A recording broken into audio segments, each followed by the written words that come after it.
ICU doctor here. Let me tell you, that is no laughing matter. If you have an upper GI bleed patient who's bleeding that profusely, securing the airway is probably one of the most difficult airways you're going to get. And I had a couple of those cases. One time I actually got called down to the ER for a patient with massive upper GI bleed. The ER doc tried to get the airway, they couldn't get it. The patient was just projectile vomiting so much blood, like liters of blood, and there was no way you were going to get the airway. So there's a few things you could do here to maximize your success of securing the airway. Otherwise, this patient will arrest on you and die. First, most important thing for these patients to pre-oxygenate. You won't be able to do bag mask ventilation on these patients because of how much vomitus is coming up. So maybe use a high flow nasal cannula if you can to buy you some time, and that pre-oxygenation will give you more time to then get that tube in the first time. Again, make sure you have a double suction setup. So you want to have 2 different canisters, 2 different yonkers at the back of the mouth, set on each side of the mouth. So kind of positioned this way. And so this is suctioning up as much blood as possible to improve your visualization of the vocal cords. If you're comfortable and strong with direct laryngoscopy, that would be the preferred method.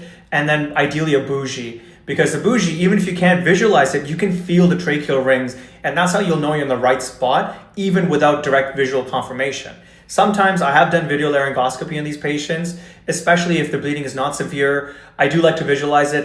This is kind of like my first approach regardless, but I am comfortable with DL and bougie. So just have that as a backup, and then worst case, your step 3 should be to do fiber optic intubation. So then that way you can actually go straight in and make sure you're in the trachea.